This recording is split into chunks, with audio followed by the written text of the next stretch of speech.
How's it going, everybody? As per usual, we've got a new set release here, so I'm doing a pack opening video on day one. I've already got as many packs as I have from the, gold and gems that I had saved up over the previous set release. And right now, I've already gone in and used wild cards to get a majority of the commons and uncommons from this set. So we're looking, that's the best way that you can optimize getting your wild cards from this, because having those commons and uncommons before opening your packs for the set and things like that is going to allow you to get more vault progress more quickly. So that's why I went ahead and did that. I'm still going to try and go over a lot of the cards as I get them, because I haven't read over a ton of them yet.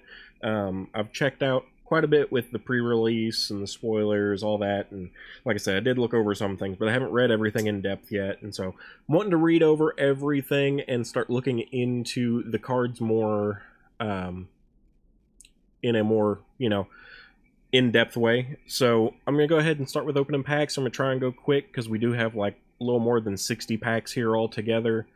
So yeah, let's get looking and see what I get. Still plenty of first and new pop-ups, which is cool. I don't mind that. Like I said, I got a significant amount of the ones that looked like they were going to be useful or interesting to me, but I didn't necessarily get everything. I didn't have enough wild cards for all that, obviously. But so let's see here. We've got Curious Farm Animals. It is a Boar Elk Bird Ox, a 1-drop 1/1. When this dies, you gain 3 life and sacrifice this creature, destroy up to 1 target artifact or enchantment. I actually think that's really good. The 2-cost sacrifice is a little meh, but the fact that this is a 1-drop that you can potentially gain life and blow up an enchantment or an artifact with is actually pretty great. We've got Boiling Rock Prison, a black-red tap land, which I don't love, but you can sacrifice this land to draw a card. It's a common land, so not too much to expect from that. We've got Azula Always Lies, a instant lesson 2-drop black. It says choose one or both. Target creature gets -1/-1 until end of turn, or put a 1/1 counter on target creature. So that's not terrible, actually. The fact that you could do one or both is pretty nice. -1/-1 isn't huge, but there's enough things that are 0/1s, 2/1s, whatever, that this actually probably isn't terrible. I don't know if I like it better than something, say, example, like Rat Out or something, but it's still pretty good. Pretty interesting. For a common, especially. We've got Rowdy Snowballers, a 3-drop 2/2. When this creature enters, tap target creature an opponent controls and put a stun counter on it. It is an ally, which is worth noting, because allies are going to be pretty popular in this set. My problem with allies is that you're going to be really, really pressed to get a lot of different rares. It'll be just like the Spider tribal deck. If you tried doing that during Spider-Man, there's so many rares and mythic rares that you want to get from so many different colors that it's going to be really not very cost effective to try and build that deck unless you're trying to do like a budget build, and even then it's going to be a little rough. But I don't know that this is one that I would use in it particularly. 3-drop 2/2 isn't great. The stun counter is pretty meh, so I don't know. Depends on what you're trying to do. Maybe this could be good in a mono blue or Dimir deck, where you're already using the Flood Pits Drowner. That synergizes well with this at least, but it is like another mana sink, so I don't know about it. We've got Avatar Enthusiast, 3-drop 2/2, another ally. Whenever another ally you control enters, put a 1/1 counter on this creature. Not the worst in an ally deck. Again, as a 3-drop, I think that's a little much, but still potentially usable in a budget build. We got Rebellious Captives, 2-drop 2/2 green ally. It's got Exhaust 6, that looks like. Put 2 1/1 counters on this creature, and then Earthbend for 2. Earthbending allows you to target a land you control, and it becomes a 0/0 land creature with haste, and you get to put as many 1/1 counters on as how much the Earthbend is. And then if it dies, it gets to come back as the land, which is still really, really useful too. We've got Swamp Snare Trap, 3-drop Aura. Haven't seen a lot of auras so far, so I've totally missed this card. I haven't seen it at all. 3-drop. Let's see. The spell costs 1 less to cast if it targets a creature with flying, so it could be a 2-drop. That's good. Enchant creature, enchanted creature gets -5, -3. So that's significant, actually, especially if this is a 2-drop, because you can hit Appa. There's going to be a whole blue-white flying deck that's going to be really popular right now because of Momo and things like that. Not to mention, dragons are very potentially usable, especially in like Boros colors, things like that. So hitting a Hellkite with this could be very useful. Either nerfing it or killing it outright. So actually, not a bad card. Let's see. Have I already looked at this guy? I don't think so. Corrupt Court Official. Feel like this is a reprint, but I could be wrong. 2-drop 1/1. When this creature enters, target opponent discards a card. There's tons of those effects we've seen in the past. Like I said, I feel like this is a reprint. I'm almost certain I've heard that name before in a discard deck that I've done. So yeah, I don't think this one's actually new. Just a new art. We've got Bender's Waterskin, 3-drop artifact. Untap this artifact during each other player's untap step, and you can tap it for 1 mana. That's not bad. It untaps on any person's untap step and can be tapped for mana of any color. It is a 3-drop, which could be a little debilitating, but I don't actually think this is that bad because it enables a lot of instant speed plays you might otherwise not be able to do in the same way that Bellion would. Callous Inspector, 1-drop 1/1 with Menace. When this creature dies, it deals 1 damage to you, and you create a clue token. Clue tokens are pretty nice. This is a 1-drop 1/1 with Menace, which is actually pretty good. If you have a way to buff this at all, that's not bad. Especially in black, I could see this being pretty usable. The 1 damage to yourself kind of sucks, but overall not bad for a 1-drop common at all.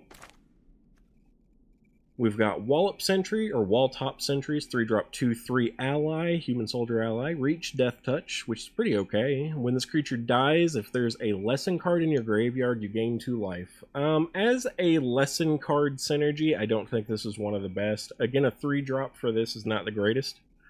But Reach and Death Touch is pretty good, so if you have a way to discount it or something, it might be pretty usable. We've got Iguana Parrot, a 3-drop lizard bird pirate. Interesting to see a pirate synergy now all of a sudden. It is a 2-drop with flying, vigilance, and prowess, which could be usable, but I think 3 cost is still pretty steep for something like this. We've got Otter Penguins, which are absolutely adorable. It's a 2-drop otter bird with 2/1 as its power and toughness. Whenever you draw your second card each turn, this creature gets +1/+2 until end of turn, and can't be blocked this turn. Okay, so you can give it unblockable, and it could potentially become a 3/3 for 2. That's not bad. Not bad as a common, especially in blue, because you could put this in like a Homunculus Horde deck and get like a lot of steady ways to draw cards, trigger Homunculus Horde, trigger unblockable on this. So yeah, not terrible. We've got Badger Mole, a 5-drop 4/4. When this creature enters Earthbend 2, creatures you control with +1/+1 counters on them have trample. That's really nice. This could be good in a counters deck in general, like a mono-green counters deck where you use Ouroboros. And then just giving all of your creatures 1/1 counters and trample is actually pretty nice. It is expensive as a 5-drop though, so I guess you've got that to worry about. But I think the Badger Mole Cub is probably going to be a big answer to that. We got It'll Quench You. Oh, I remember this episode actually. He got like super drunk on cactus juice. Instant Lesson, 2-drop, controller, or counter target spell unless its controller pays 2. So we've seen a ton of these kinds of cards in the past. It's not bad. It's not bad at all, because having multiple options of this kind of a card are pretty nice. You could use this. It's not necessarily as good as like a Dispelling Exhale if you're running dragons or something like that, but yeah, interesting reprint. Funny card too. There's the Badger Mole again. Let's see. Giant Koi is a 6-drop 5/7 fish. That's just a lot on both ends. That's a lot. And then it has Waterbend 3. This creature can't be blocked this turn, and it has Island Cycling. Island Cycling might actually be what saves this, because an Island Cycling for 2 to go and fetch yourself land and get this thing in the graveyard is exactly how you would want to be playing this kind of a card, in my opinion. Waterbending, your creatures and artifacts can help you pay a waterbend cost. Each one you tap pays for 1. I don't really know what waterbend does, personally, other than that I guess it gives your stuff Convoke. It's really weird. I'm not entirely sure how that works. And then Aang's Journey, 2-drop Lesson colorless, which is really interesting, actually. You don't see a lot of colorless sorceries or things. It's got a kick across for 2. Search your library for a basic land card. If the spell was kicked, instead search your library for a basic land card and a shrine card. Reveal those cards, put them under the battle or into your hand, then shuffle, gain 2 life. Since they don't hit the battlefield, I actually think this card's pretty bad. There are just better options. The fact that it's colorless is kind of interesting because it lets you have a ramp card in colors other than green, though, so maybe it has some use. It's strange, though, and I don't know that you'd be using shrines intentionally unless you're building a deck around this card, and I just don't know that it's worth it, so I'll have to see it done first. Sandbender Storm, 4-drop instant, which is kind of expensive. Choose one, destroy target creature with power 4 or greater, or Earthbend 3.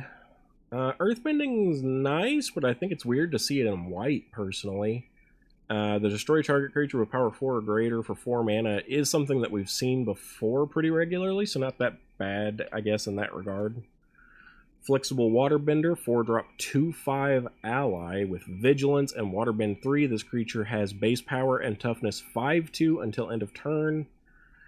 I'm guessing Waterbend is an ability that you can pay once it's on the battlefield to create whatever effect it says it does, and it lets your creatures have Convoke to make that ability. That's what I'm guessing going off of these cards that I'm seeing here, because I don't necessarily understand the ability completely, so I could be wrong. Got Earthbending Lesson, 4-drop Earthbend sorcery. It's kind of expensive, but you do get a 4/4 land creature out of it, so maybe it's not too bad. Especially in green, you can ramp up to it really easily. We've got Zuko's Exile, colorless instant lesson, 5-drop. Exile target artifact, creature, or enchantment its controller creates a clue token. I don't really love the idea of trying to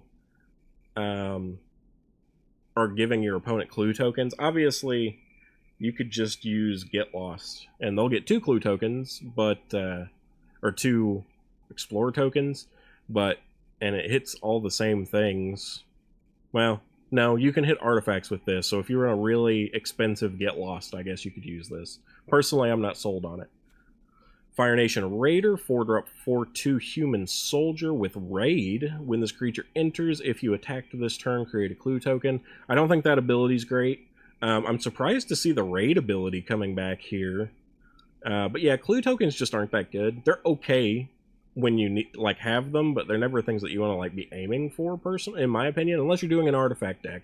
Maybe you could put this in some kind of an artifact deck that is incentivized to sacrifice tokens or something. I don't know. I still think it's a really expensive card for that, so I don't really think it's worth it. Got another Azula Always Lies, another Iguana Parrot. We've got Deadly Precision, 1-drop sorcery. As an additional cost to cast a spell, pay 4 mana or sacrifice an artifact or creature and destroy target creature. As a 1-drop kill spell, it's not bad. It does let you sacrifice a creature or an artifact, which is pretty good, actually. So, pretty usable. I think this could be used.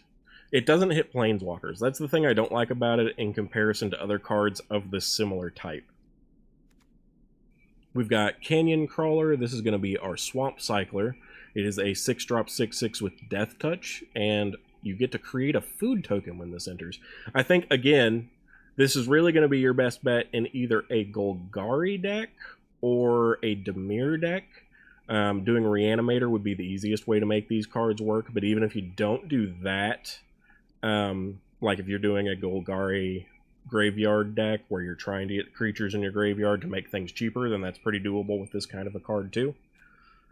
We've got Pillar Launch, 1-drop instant. Target creature gets +2/+2 and gains reach until end of turn, and you untap it. The untap's really nice. This being a 1-drop instance, actually pretty good. I'm not a big fan of combat tricks, but if you're trying to surprise someone in green with a good combat trick, this is probably a good one to do it with, because it gets +2/+2 and reach, so it's going to be able to block flyers.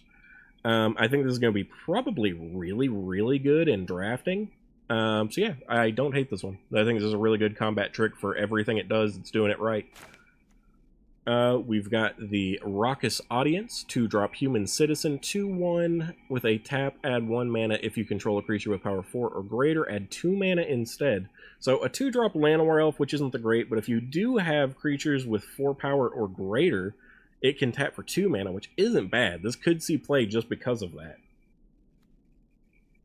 We've got Glider Kids, 3-drop 2/3, human pilot ally. It has flying, and when this creature enters scry 1, a 3-drop 2/3 ally with flying. I don't know. I still think it's a bit expensive. There are much better ally cards, and that's where it's going to be the crux of most of these allies that makes them just not that good, is they're just better ones that are in the rares and mythics. We've got Platypus Bear, a 2-drop in Simic colors. It is a platypus and a bear, and it is a 2/3. It has Defender, and when this creature enters, mill 2 cards. As long as there is a lesson card in your graveyard, this creature can attack as though it didn't have Defender. I don't think this is terrible, at least. At least it's a 2-drop 2/3, which makes it much more playable. And the fact that it's green or blue mana, it makes it more flexible, not too bad. And if you're playing Lessons, it doesn't have to have Defender, which is pretty acceptable too. It's not an ally, so it doesn't synergize with those, but overall I think this is actually a pretty decent common. We've got Foggy Swamp Vinebender. This is a 4-drop ally. It's a 4/3. It is a human plant ally. This creature can't be blocked by creatures with power 2 or less, which is pretty good. And creatures with power... Okay, and it has Waterbend for 5. Put a 1/1 counter on this creature. Activate only during your turn. I don't know if you can do Waterbend multiple times or if it's something like Exhaust. I'm going to assume you can waterbend more than once, and being able to do it on your turn only is... but that's still fine. 4 drops kind of expensive for this, in my opinion, so I can see why it's a common, and I don't know that I would use it. We've got Razor Rings, a 2-drop instant. Razor Rings deals 4 damage to target attacking or blocking creature. You gain life equal to the excess damage dealt this way. I actually think that's not very bad. This could be really good in a white deck going up against aggressive red decks. Prowess is going to be pretty big right now thanks to Firebending. So yeah, this might actually be nice to have because you get to heal for excess damage, and it's an instant speed deal 4 damage for 2, which is pretty decent. What do we got next? Water Tribe Captain, a 3-drop creature human soldier ally. It is a 3/3, and you can pay 5 for creatures you control, get +1/+1 until end of turn. I think that's a really expensive ability. You're not going to get to do it all that often. Yeah, I'm not a big fan of this one at all.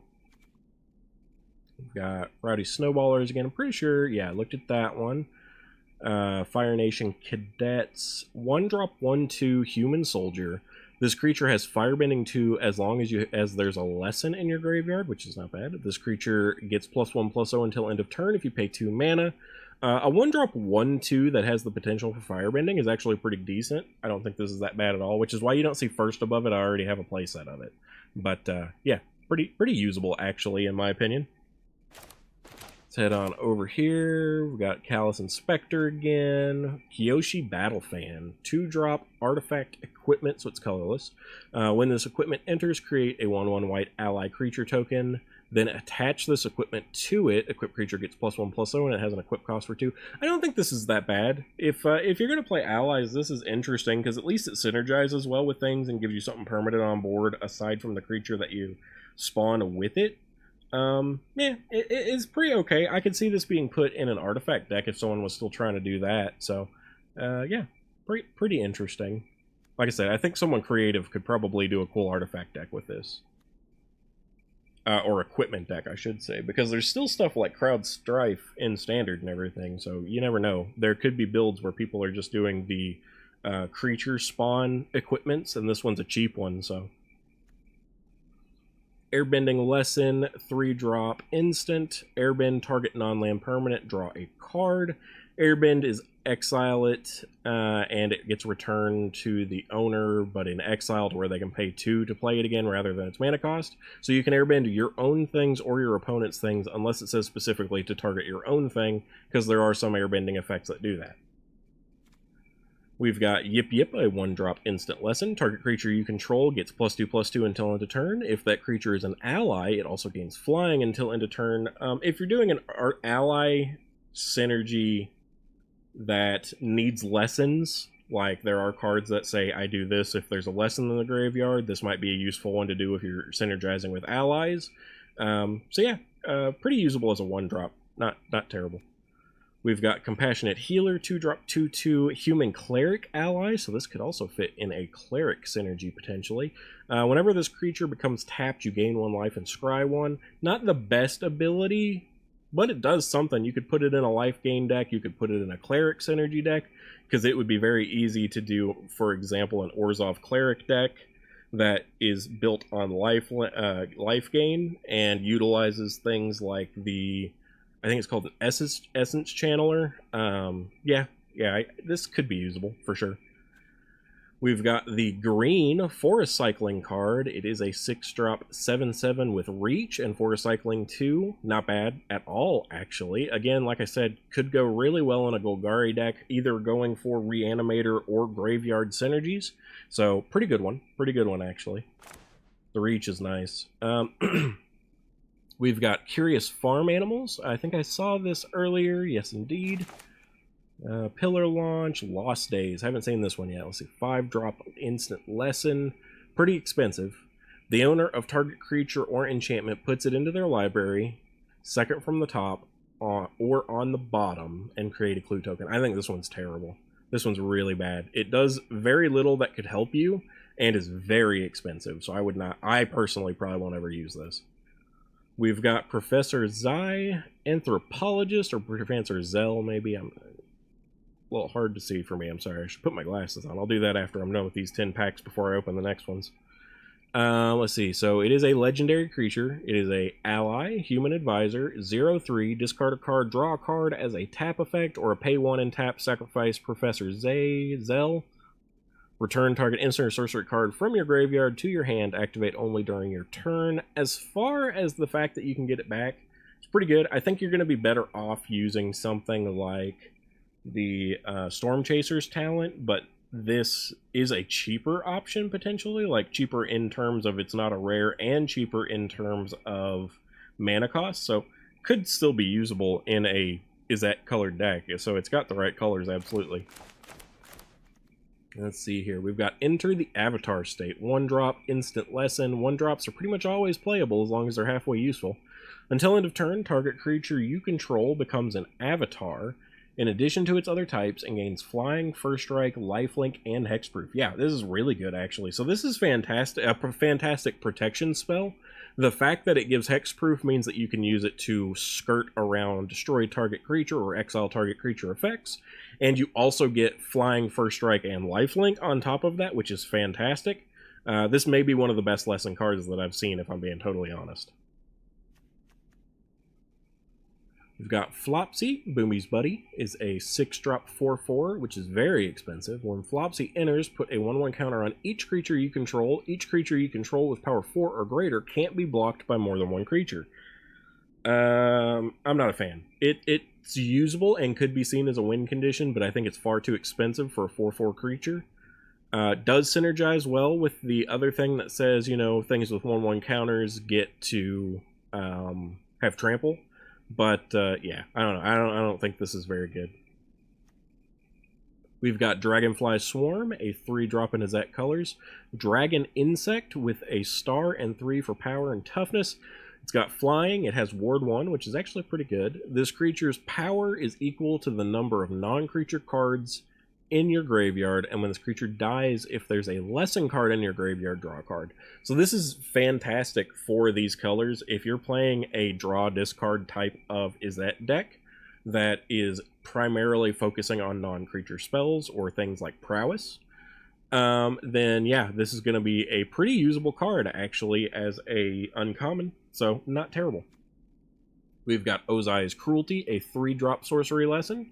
Ozai's Cruelty deals 2 damage to target player. That player discards 2 cards. So it's good discard effect. 3 cost is pretty expensive, but for making them discard 2 cards, it's pretty good. And it deals 2 damage. Not terrible. If you have to use a lesson in your deck for some kind of a synergy, and it's in black, this might be considerable. We've got Azula on the Hunt, a 4-drop 4/3, which is not great. Firebending 2, which is also not great. It's okay. And whenever Azula attacks, you lose 1 life and create a clue token. Yeah, I'm not a fan of this one. It's got a lot of things that just aren't great about it. Don't love the mana cost. The power and toughness aren't extreme. The firebending is pretty irrelevant on a mono black card, and yeah, I'm not a big fan of these clue tokens to begin with. The big value here, I guess, is whenever the firebending triggers, you're going to lose 1 life and have the ability to create a clue token and crack it with that firebending mana. So it does kind of fuel itself in that way, but you're going to be hurting yourself a lot, and attacking with a 4/3, it's probably not going to survive. We've got the Cave of Two Lovers. I remember this episode too. Create 2 1/1 white ally creature tokens. This is the first stage or chapter of this saga. Second chapter is search your library for a mountain or cave card, reveal it, put it into your hand, then shuffle. That's pretty cool because that means it could fetch for specifically Cavern of Souls. So if you're doing something ally related, this card could be huge in it actually. Because it makes you able to fetch Cavern of Souls, and then Cavern of Souls gives all of your allies uncounterability as long as that mana was spent to play it. So yeah, this actually could be really useful, even in non-ally decks, just tribal red decks. This could be really good. And then it also has Earthbend 3 as the final chapter, which isn't bad at all either, no matter what colors you're in. We've got Master Paku, 2-drop 1/3 with Prowess. It is an advisor, human advisor ally. It's a legendary creature as well, which is worth keeping in mind. Whenever Master Paku becomes tapped, target player mills X cards, where X is the number of lesson cards in your graveyard. So you could mill yourself trying to get more lessons into the graveyard, or you could mill your opponent. This with the station ability is probably pretty usable actually. It's only a 2-cost card, and you can station it on the turn, or crew it on the turn it comes out, even if it has summoning sickness. So there could be some fun mill synergies here with this. Toph the Blind Bandit, 3-drop star 3, human warrior ally. When Toph enters Earthbend 2, Toph's power is equal to the number of 1/1 counters on lands you control. So if you're in an Earthbending deck where you're turning a lot of your lands into creatures, or even just giving a lot of 1/1 counters to your creatures, it's going to make Toph exponentially larger. This is going to be really good in an Earthbend deck that synergizes with Ouroboros. So yeah, pretty good. Because Ouroboros also just like a fantastic mono-green card. You're going to be putting it in any mono-green deck that you can anyway. And this just synergizes with 1/1 counters even more, which is pretty great. Earth Kingdom General, I don't know if I've looked at this one on the video yet, so I'll go over. It's a 4-drop 2/2, which is pretty expensive for a 2/2. It is another ally creature. When this creature enters Earthbend 2, so you get to make a land a 2/2, and whenever you put one or more 1/1 counters on a creature, you may gain that much life. Do this only once each turn. So, this plus Ouroboros is also fantastic. The downside is this is expensive. You do have to pay 4 mana to get a 2/2 creature out of it, which isn't fantastic. That puts it at the same cost as an Ouroboros. But the fact that you could just gain life for like the ridiculous amount of counters that Ouroboros gets you, at least on 1 creature per turn, per once your turn, then really fantastic actually. Pretty interesting. You got Meteor Sword. This is a 7-drop artifact equipment. And when this equipment enters, destroy target permanent. Equipped creature gets +3/+3 and has an equip cost for 3. 7-drop is very expensive for an equipment. And 3-drop isn't the cheapest equip cost either. So getting this out on the battlefield could be difficult, even in an artifact or equipment style deck. So I don't know about it. I have mixed feelings on this one actually.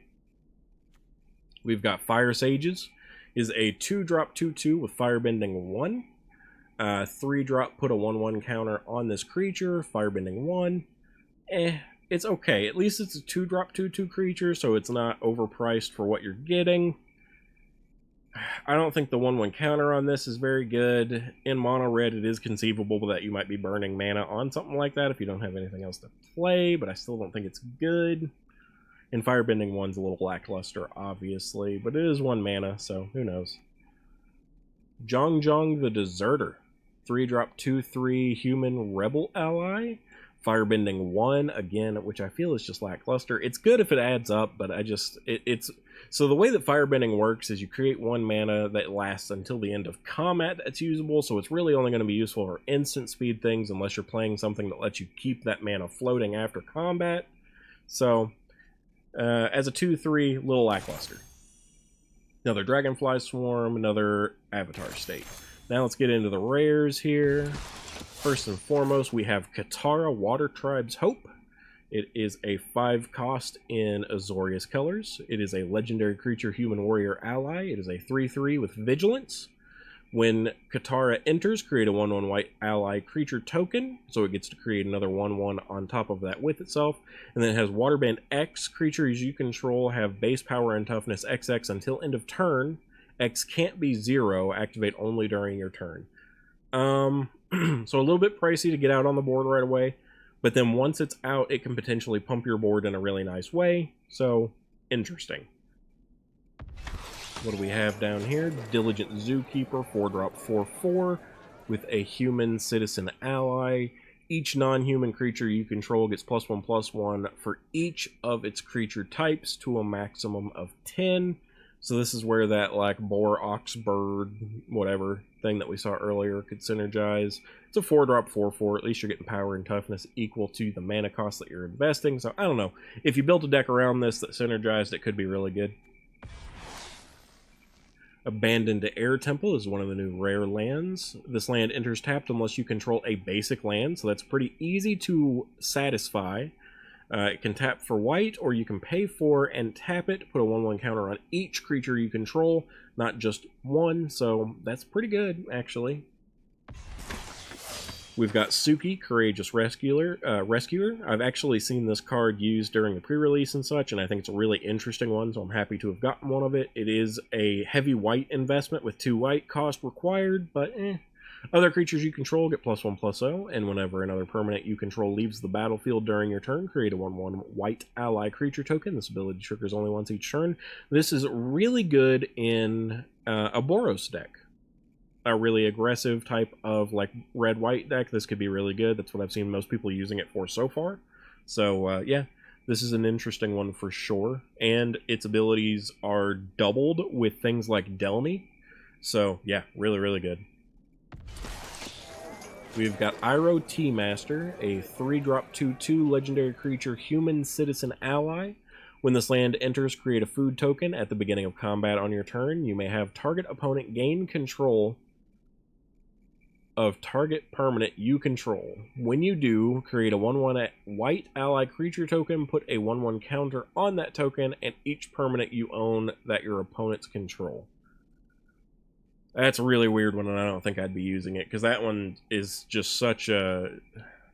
I wouldn't want to give control of anything of mine to my opponents to begin with. Obviously, you could give them control of that food token. What's the point of giving the food token the 1/1 counter? Like, it's really confusing. Do you get back control of your thing? Hold on. Beginning of combat on your turn, you may have target opponent gain control of target permanent you control. It doesn't seem like it's until end of turn. So I actually think this is pretty bad, unless you're playing one of those decks where it is using the cards that kill yourself.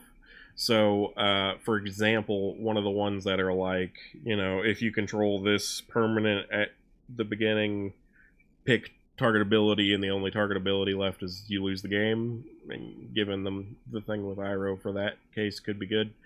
But, I mean, so it's just specifically going to be for those kinds of things, in my opinion. I don't think you're going to see any other decks that use this. Spirit Water Revival, 3-drop in blue. It is a sorcery. As an additional cost to cast a spell, you may waterbend 6. I believe that's what that says. Draw 2 cards if the spell's additional cost was paid. Instead, shuffle your graveyard into your library, draw 7 cards, and you have no maximum hand size for the rest of the game. Exile Spirit Water Revival. This is actually really good, especially as a 3 cost. You can pay the extra later, and it becomes even better. So yeah, this is pretty good, especially in mono blue. Any kind of blue deck is going to really appreciate this, though. Just the ability to draw 2 on its own is actually pretty good. So yeah, not a bad card. We've got Obsessive Pursuit. is a 2-drop enchantment. When this enchantment enters and at the beginning of your upkeep, you lose 1 life and create a clue token.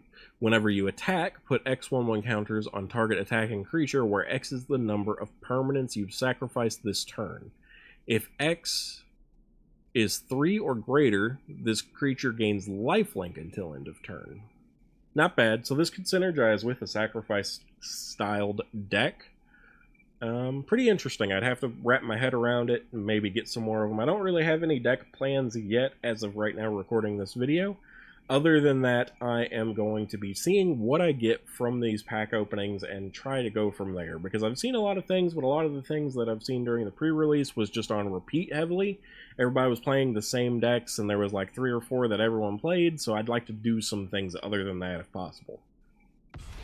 Got a rare wild card, that'll be helpful. We got Waterbending Ascension, a 2-drop enchantment. Whenever a creature you control deals combat damage to a player, put a quest counter on this enchantment. Then if it has 4 or more quest counters on it, draw a card. Waterbending 4, target creature can't be blocked this turn. So this is something that could persistently be used to give a target creature unblockable if you want to. And it has the potential ability to gain you cards over time too. So just having it out on the field generates value for you as long as you're getting in damage. So, I don't know. There's some possibility here for this one for sure. And then we've got a mythic here. We've got The Legend of Kyoshi. Is a 6-drop saga. First chapter, draw cards equal to the greatest power among creatures you control. So it could draw you a lot of cards, especially on 6 mana. You could have a big creature at that point.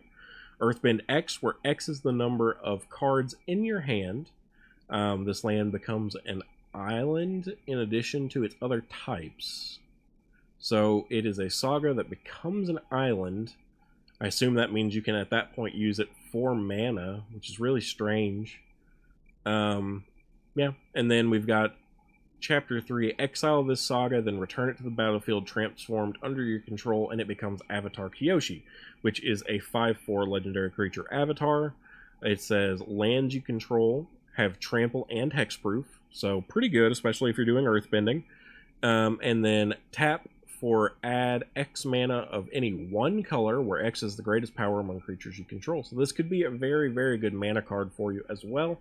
It's interesting. It's a really interesting card. I could see this being put into like a Simic Control style deck as like a potential win condition in the later game. Things that would go really well with, for example, Breeding Pool? No. I can't remember what it's called, but the X Simic colored card that makes copies of things that you target, where the, makes X copies of X targets. Yeah. So this I could see being really good in that kind of a deck. Alright. I'm going to take a quick break here, get my glasses, and get prepped for the next 10 cards. Alright, everybody. I'm back with my glasses now. Let's go ahead and get in the next 10 packs. Looks like I got a Mythic Rare Wild card over here as far as the stuff, which is good. I'm going to need a bunch of those, unfortunately. Looks like we got a couple of Mythics here, too, so that'll be nice. See what we have in our earlier stuff here, some more of the commons and such. We've got a lot more of the lands this time. Last time we just got the Boiling Rock Prison. Check out some more of the ones that, let's say, first here. We've got Ostrich Horse. It's a 3-drop 3/1 bird horse. When this creature enters, mill 3 cards. You may put a land card from among them into your hand. If you don't, put a 1/1 counter on this creature. Not terrible. The fact that it's a 3/1 for 3 is pretty bad, but the rest of the card's pretty good. We've got Beetle-Headed Merchants, a 5-drop 5/4 human citizen. When this creature attacks, you may sacrifice another creature or artifact. If you do, draw a card and put a 1/1 counter on this creature. There are much better sacrifice effects that are much cheaper, so I don't think this will be seeing very much play at all. Maybe if you are doing some kind of a sacrifice deck in draft, you could get it with it, but overall, I think it's pretty bad for standard. Origin of Metal Bending is a 2-drop lesson. Choose 1. Destroy target artifact or enchantment, which is pretty decent. Already as good as something like Heritage Reclamation or something like that, pretty much. Or you can put a 1/1 counter on target creature you control. It gains indestructible until end of turn. So this is a good combat trick, too, to get around different destruction spells that would try to kill your creature. Let's see what else we got here. We got Boomy Bash. 4-drop sorcery. Choose one. Boomy Bash deals damage equal to the number of lands you control to target creature. That's interesting. Destroy target land creature, or non-basic land. So that's actually pretty good. If you wanted to use this in a land destruction deck, that is a destroy target land creature or non-basic land that doesn't allow them to go and search for a replacement land, so that's pretty good. Got a Mongoose Lizard, 6-drop. This is the Mountain Cycling card. It's a 5/6 with Menace. It is a new lizard in red, so maybe we could look at Rakdos Lizards again. I don't know. I doubt it, but it's interesting either way. When this creature enters, it deals 1 damage to any target, so it does at least synergize with what lizards generally do in the Rakdos Lizards deck, so there's some possibility there. Though, for that mana cost, I really find it unlikely. We've got Yuyan Archers, 2-drop 3/1 human archer. It has reach. When this creature enters, you may discard a card if you do draw a card. You're totally going to be better off just using Fear of Missing Out. As a 3/1, this is totally just going to die. It having reach is nice, but that toughness is terrible. Path to Redemption. Enchantment Aura for 2 mana, enchant creature. Enchanted creature can't attack or block. Pay 5, sacrifice this aura. Exile enchanted creature, create a 1/1 ally creature token. Activate only during your turn. I mean, this is your basic pacification type card. It's an aura that shuts down an opponent's creature that does have some upside late game if you have the 5 mana to spend on it. So maybe. I don't like it. I'm not a big fan of pacification type cards to begin with, but so there's that. Earth Kingdom Soldier, 5-drop 3/4 human soldier, has vigilance. When this creature enters, put a 1/1 counter on each of up to 2 target creatures you control. So it does synergize with the 1/1 counter cards we've seen earlier. Overall, I think it's too expensive as a 5-drop to actually be useful. First Time Flyers, a 2-drop 1/2 human pilot ally.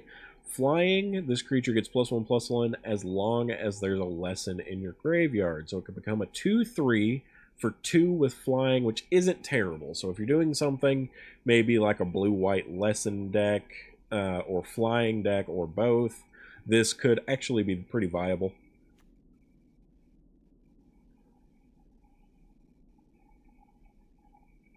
We've got Barrels of Blasting Jelly. This is a 1-drop artifact, which makes it vaguely usable just in that element alone. It being a 1-drop is not bad. It does have the ability to pay 1 to add 1 mana of any color. You can only activate this once each turn, but so essentially you pay 1 mana of any color to turn it into any other color, which is pretty good. It's a filtering effect. It doesn't produce more mana for you, but it's a way for you to color fix. And then it has the ability where you can pay 5, tap, sacrifice this artifact, it deals 5 damage to target creature. The fact that it has to hit target creature kind of sucks. It would have some viability if we still had Fear of Missing, or not Fear of Screaming Nemesis in Standard, but that was recently banned. So it makes these kind of target creature effects a lot less effective since we can't redirect the damage now. Got a Hog Monkey, 3-drop 3/2 at the beginning of combat. On your turn, target creature you control with a 1/1 counter on it gains Menace until end of turn. Menace is not bad, and being able to give it to something that you already have 1/1 counters on could be potentially useful. It also has an effect to where you can exhaust for 5 mana to put 2 1/1 counters on this creature, so it can give itself Menace potentially. At 3 mana, with a 5-cost exhaust, it's pretty expensive in my opinion, but could be usable. I'm not sure how necessarily, but it's not completely awful. How to Start a Riot. We got 3-drop red lesson instant. Target creature gains Menace until end of turn. Not bad, but for 3 mana, it's a little meh. And creatures target player controls get +2/+0 until end of turn. That could give you a nice overrun type of effect if you're playing a mono red or a red-white deck that produces quite a few creatures. I could actually see this being really good in a token generation deck primarily. I think we looked at Rebellious Captives already. We've got Vindictive Warden. This is in Rakdos colors. Is a 3-cost 2/3 with Menace and Firebending 1. It's a human soldier. You can pay 3. This creature deals 1 damage to each opponent. It's not really good. It's okay. The fact that it had Menace is nice. The 3-drop for a 2/3 is less than ideal. It's usable, but not great. The Firebending one is a little lackluster, but it at least does help you pay for something like, say, its ability or something like that if you needed to do it. But I don't love it.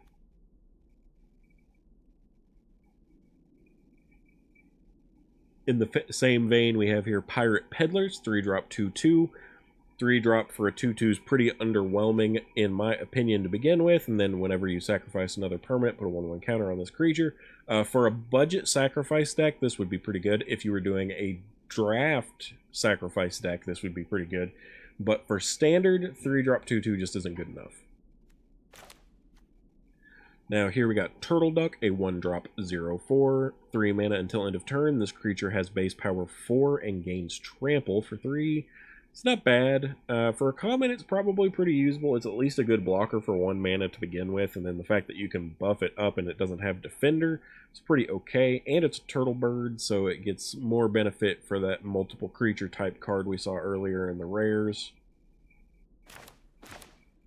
We have Wandering Musicians, a 4-drop Boros colored card. It is a human bard ally 2/5 creature. Whenever this creature attacks, creatures you control get +1/+0 until end of turn. Not terrible, but it doesn't really synergize particularly well with things like Arabella, which I think are going to be your go-tos in Boros, in my opinion, like in this kind of time frame, because if it gives everything +1/+0, you could be making your creatures have 3 power, which gets it out of range of Delny and Arabella, so I don't love it. We've got Kyoshi Warriors, 4-drop human warrior ally, 3/3. When this creature enters, create a 1/1 white ally creature token. So if you have something where you are trying to synergize with allies, this is probably usable. You do get at least equivalent power and toughness to the amount of mana that you spend, but overall, it's kind of lackluster. It is a common, so that makes sense, but I assure you there are better allies to use. We do have Rocky Rebuke, 2-drop instant. Target creature you control deals damage equal to its power to target creature an opponent controls. This is essentially a fight spell, but it doesn't risk your own creature dying, which is pretty nice.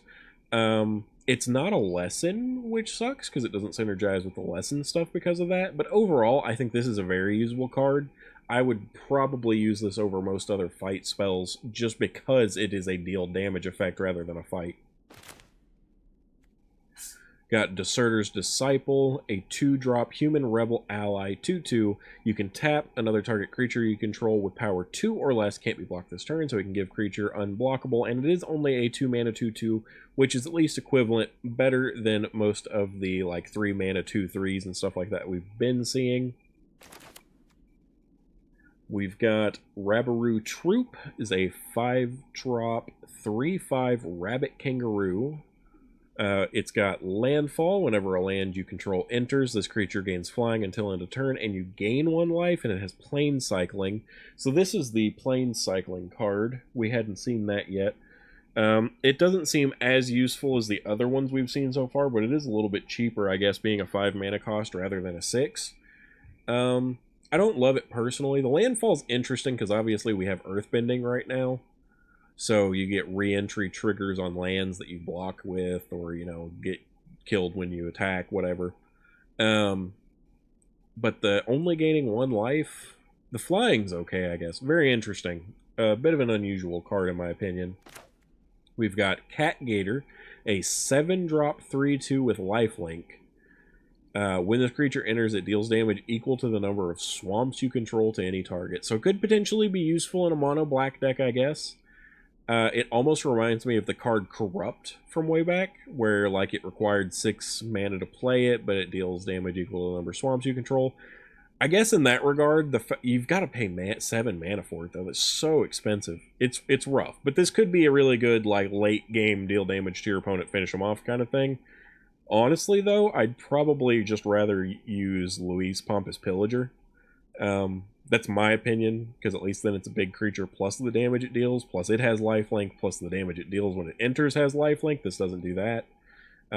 It does say it deals damage equal to the number of swamps you control, so you do get lifelink when it enters from the damage that it deals, just like Luis. So it's pretty comparable, but I think Luis is going to be better. This would be better, I suppose, in a budget build. We've got Invasion Submersible, 3-drop artifact vehicle in blue.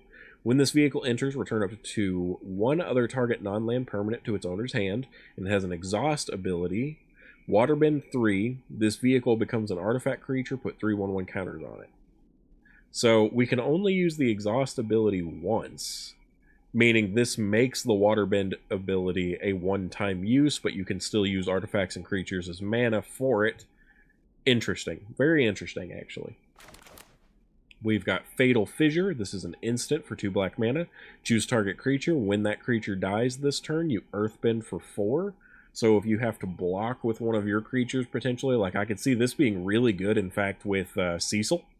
Use Cecil as a 2/3. People are going to want to get rid of it by either blocking it or what have you. And it has Death Touch, so at least it's going to kill whatever blocks it. Then you Earthbend for 4 on something after it dies for black mana. I don't hate this. I could probably put this in a mono black deck and find it to be pretty useful. We've got Accumulate Wisdom. This is another really good card. It says it is an instant and a lesson. It's 2 mana. Look at the top 3 cards of your library. Put one of those cards into your hand and the rest on the bottom of your library in any order. Put each of those cards in your hand instead if there are 3 or more lesson cards in your graveyard. So, if you have lessons in your graveyard, enough of them, then you just get to draw 3, which is fantastic. And even if you don't, you get to scry for 3 and take the top one for 2 mana. 2 mana. To put that into perspective, we have the rare card that is 2 mana, or a kicker to make it a 4 mana cost card, to where you get to look at the top number of cards based on how many land you have. This is a much better card on turn 2 than that one would be. And for 2, I mean, this is a 2 mana instant that is very cheap, and it fuels itself too. This could be something that you get that lets you have more of those lessons in your graveyard because it is a lesson. So I actually think this is a fantastic card. If you're playing blue, this is probably pretty usable, maybe even more so than that rare that we've been using. Got Seismic Sense, 1-drop sorcery lesson. Very usable, just being a 1-drop already makes it really good. But look at the top X cards of your library, where X is the number of lands you control. You may reveal a creature or land card from among them and put it into your hand. Put the rest in the bottom of your library in a random order. As a whole, it basically is look at the top of your library and draw a land or creature card. The number of cards you get to look at is based on the number of lands you control. So overall, actually pretty good, especially for a 1-drop. I like it, personally. I think this would be pretty usable, and even synergizes extremely well with the Accumulate Wisdom we just looked at. Fire Sages we've seen. Guru Patik. I'm not even sure if I said that right. This is a 4-drop in Simic colors. Human Monk Ally, a 2/4. When it enters, look at the top 5 cards of your library. You may reveal a lesson, saga, or shrine card from among them, and put it into your put it into your hand. Put the rest on the bottom of your library in a random order. Whenever you cast a lesson, saga, or shrine spell, put a 1/1 counter on another target creature you control. So this actually synergizes really well both with lessons, sagas, and I haven't seen a shrine yet, so I'm not so familiar with that card, but synergizes with that too. I actually think this is probably pretty good as far as uncommons go, because a 4-drop 2/4 is a little bit lackluster, but it gets bigger and makes your lessons and such better. So probably very usable. We've got Teo, Spirited Glider, 4-drop 1/4 legendary creature, human pilot ally, has flying. Whenever one or more creatures you control with flying attack, draw a card, then discard a card. When you discard a non-land card this way, put a 1/1 counter on target creature you control. That's a lot of text. Does a lot of things. As a 1/4 with flying for 4 mana, I don't think it does enough personally, but it is interesting. The fact that it's legendary also kind of hurts it in a way, though, because it's not a hugely beneficial card, and it's a legendary. Maybe I think a lot of these allies might synergize well with Drunith, though, which is interesting to consider. We've got Knowledge Seeker, a Fox Spirit, 2-drop 2/1. It has vigilance, and whenever you draw your second card each turn, put a 1/1 counter on this creature, and when this creature dies, create a clue token. I still personally am not the biggest fan of clue tokens. It is, again, good in the type of deck that you would be using like Homunculus Horde in. I could see this going in that type of a deck very well. So maybe something interesting there. Waterbending Scroll, 2-drop artifact, pay 6. Tap, draw a card. This ability costs 1 less to activate for each island you control. That makes it a little bit better, especially if you're playing like mono blue or something along those lines. So maybe it's usable as a cheap draw effect. I think, though, you're probably going to be better off just using the 2-drop artifact that you can pay 2, sacrifice it, and it puts a stun counter on tapped creature. That's probably still a better option. Water Tribe Rallier, 2-drop, 2/2, human soldier ally. It has waterbending, 5. It says, look at the top 4 cards of your library. You may reveal a creature card with power 3 or less from among them and put it into your hand. Put the rest on the bottom of any order. It is a 2-drop that's pretty usable. A 2-drop 2/2 isn't the worst, but the waterbending being a 5 cost is pretty expensive. Maybe this would be a good card in draft because it gives you something to do with a lot of mana when you have nothing in hand. Otherwise, probably wouldn't use it, though. We've got True Ancestry, 2-drop green lesson. It is a sorcery, this one. Most of the lessons have been instant so far. Return up to 1 target permanent card from your graveyard to your hand, create a clue token. As a 2-mana option, not bad. Obviously, it's always better when you have a spell that does from graveyard to battlefield, but still, for only 2 mana, this is actually really pretty good. So far, I'm pretty impressed with a lot of the lessons. We've got Lord Feng, Grand Secretariat. It is in Golgari colors for 3 mana, a 2/3 legendary creature, human advisor. Whenever another creature you control or a land you control is put into a graveyard from the battlefield, put a 1/1 counter on this creature, on target creature you control. So you can make anything bigger. As I mentioned before, a lot of the exiting and re-entering that happens whenever the earthbending creatures gets killed means that this could be usable in a Golgari earthbending deck. I don't know that it's necessarily an optimal choice, but it's definitely something that could be used. We've got Destined Confrontation, 4-drop sorcery. Each player chooses any number of creatures they control with total power 4 or less, then sacrifices all other creatures they control. So a little bit like a board wipe, but people get to keep certain things. Probably less useful than just using Day of Judgment, so probably wouldn't use it, but it is interesting to see nonetheless. Invasion Tactics, 5-drop enchantment. When this enchantment enters, creatures you control get +2/+2 until end of turn. Whenever 1 or more allies you control deal combat damage to a player, draw a card. I don't think this is a very good card. It's really expensive for an enchantment that just isn't impactful enough, in my opinion. Fire Nation Engineer, 3-drop 2/3 human artificer. It has raid. At the beginning of your end step, if you attack this turn, put a 1/1 counter on another target creature or vehicle you control. That's interesting. Like I said with the previous one that I saw, I'm interested to see the raid effect ability coming back. So interesting. I don't know that this would be useful enough. Even out of the previous raid abilities, Alesha's really your best one. So yeah, I don't know. I don't think this was particularly useful as a 3-drop 2/3, but it does have the potential to grow your board over time, so it's interesting. We've got Hermetic Herbalist, a 2-drop 2/3 in Simic colors, human druid ally. You can tap it to add 1 mana of any color, or you can tap it to add 2 mana in any combination of colors, but you can spend this mana only to cast lesson spells. I think this is still really usable. I've seen a lot of things that look very, very good for like a Simic lessons deck, and this making it potentially cheaper by mana ramping you 2 colors for that lesson is very potential. There's some really good potential there. I like this card.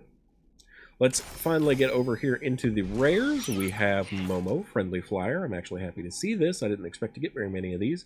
1-drop 1/1. It is a legendary creature, Lemur Bat Ally. Synergizes with bats, which is really good to know. Flying, and the first non-lemur creature spell with flying you cast during each of your turns costs 1 less to cast. Whenever another creature you control with flying enters, Momo gets 1/1 until end of turn. The 1/1 till end of turn is a little lackluster. It can still do some really good damage early depending on what you're doing, but in a flyer deck, this is just going to exponentially get better and better by discounting all of your creatures. So really, really good actually, and I'm happy to get one. I hope I get more. We've got another abandoned air temple, which is nice to see. I think all the lands are good, so I would like to get at least one of each, if not a few more.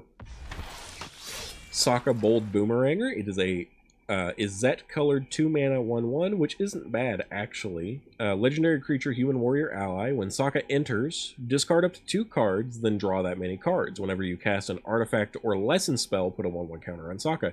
This, I think, is actually really good. This synergizes with artifacts, it synergizes with lessons, it's in Izzet colors, which really likes the discard draw. This, with Fear of Missing Out and the Marauding Mako, sounds like a really good combination to me, and I don't hate it. I think this is actually really good. Ooh, Zuko Conflicted. 2-drop in Rakdos colors. 2/3 human creature rogue. So really cool things here to begin with. It's a 2-drop 2/3, which isn't bad. You're getting more out of stats than you're paying.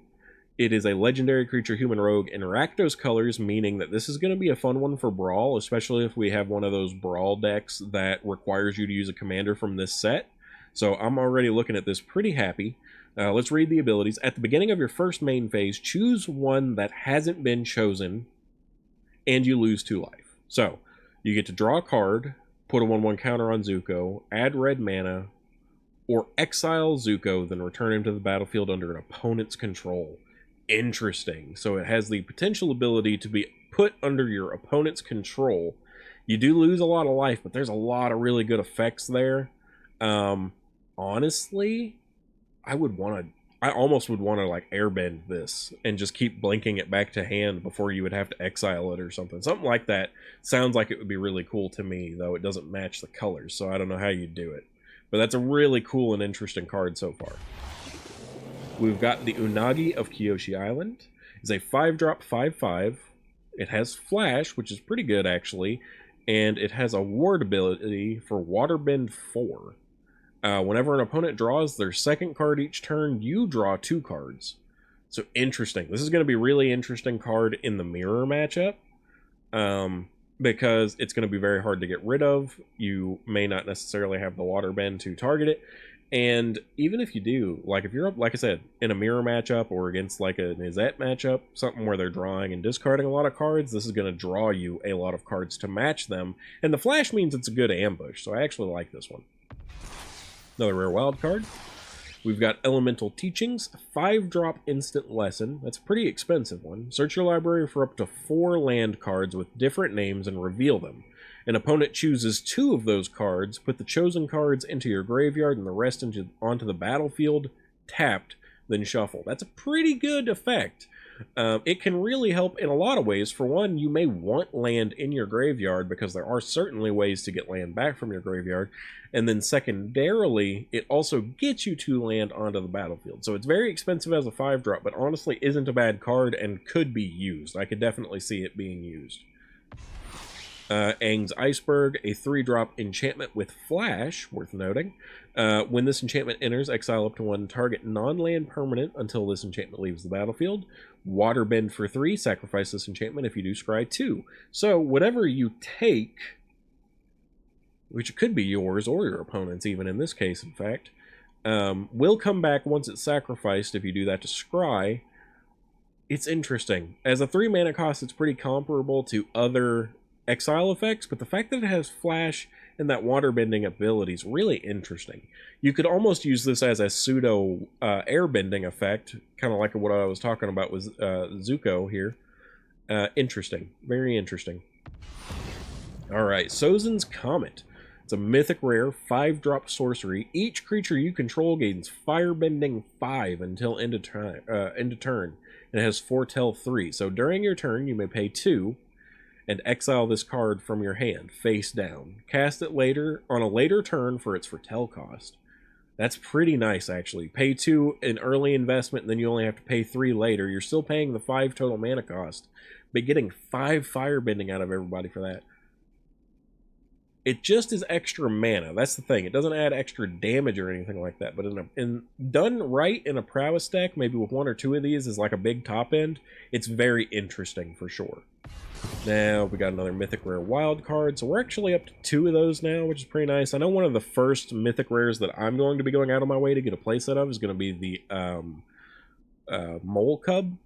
That thing is ridiculous, the badger mole cub. So that's going to be one of my early playsets I go for sure, even if I don't get any of them. Anyway, next 10 cards. Got a couple more rares, not too bad. I'm actually not as sure what rare wild cards, or rare cards I want to get with rare wild cards, whereas mythic rare wild cards, there's a bunch that I want to get. So we got some more of the lands. Interesting. Lightning Strike got reprinted. We see that. We do have a new here. Earth Village Ruffians, 3-drop in Golgari colors. Human Soldier Rogue. Worth noting, rogues and things, we have seen a couple of them so far.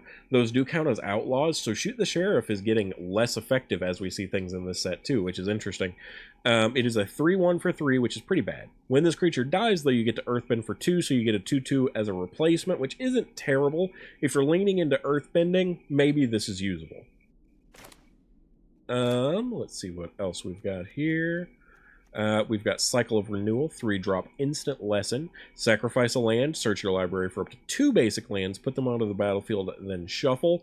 As a 3-drop, I have a little bit of mixed feelings about this, but I think this is going to be really, really good in a landfall deck, or even used in an earthbending deck, potentially.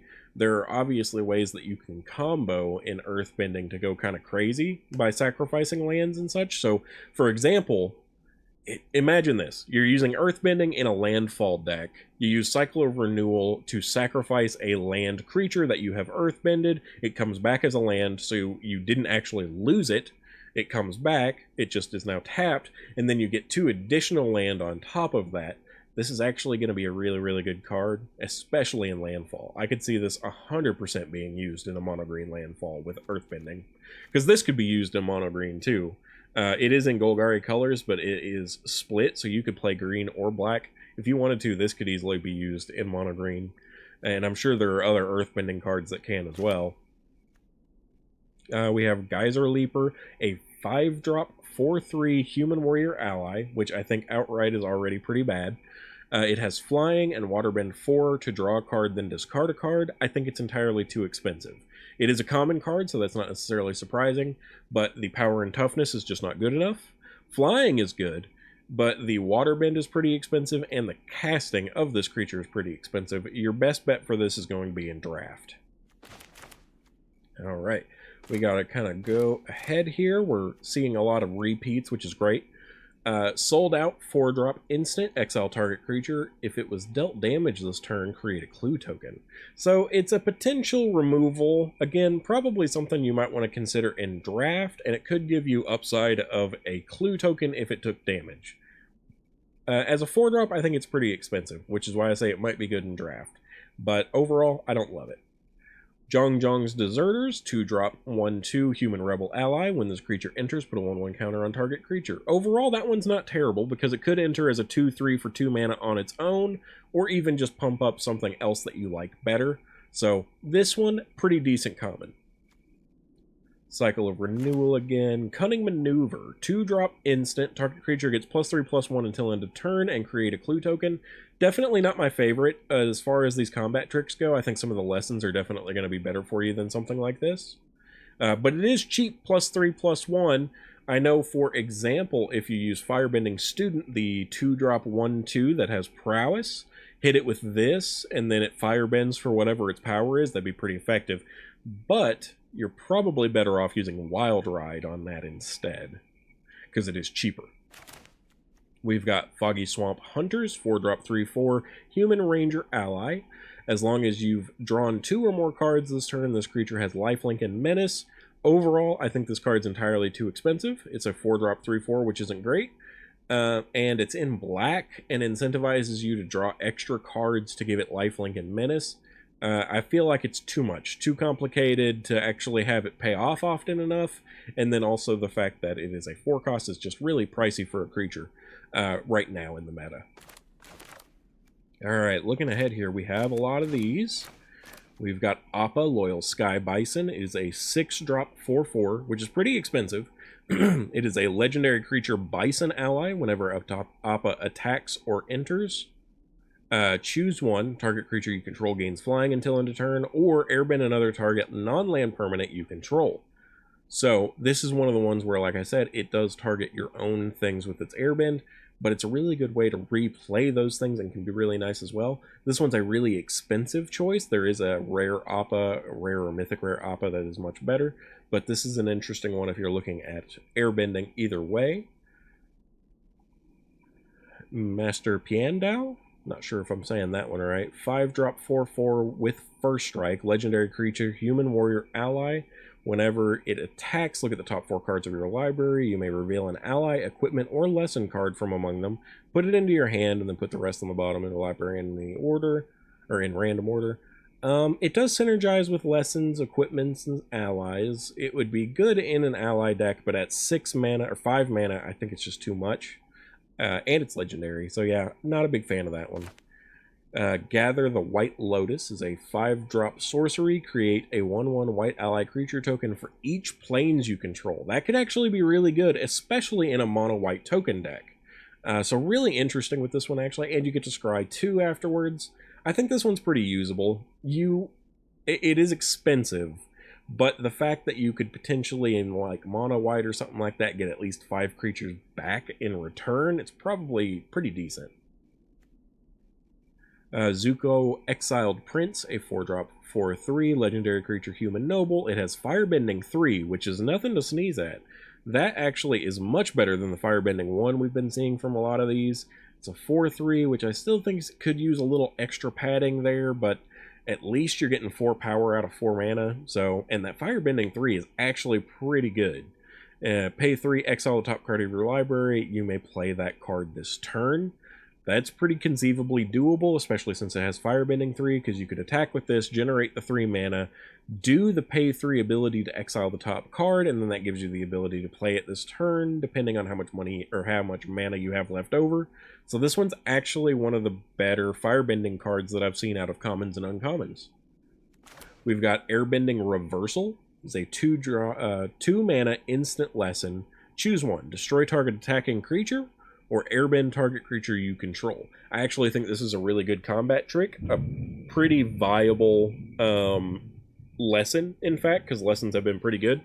The fact that you could either target an attacking creature and outright kill it means that it doesn't rely on power or toughness is really good. And then they also have the ability to blink out your own creature for safety reasons if you need to, which is really, really nice. So yeah, I like this one.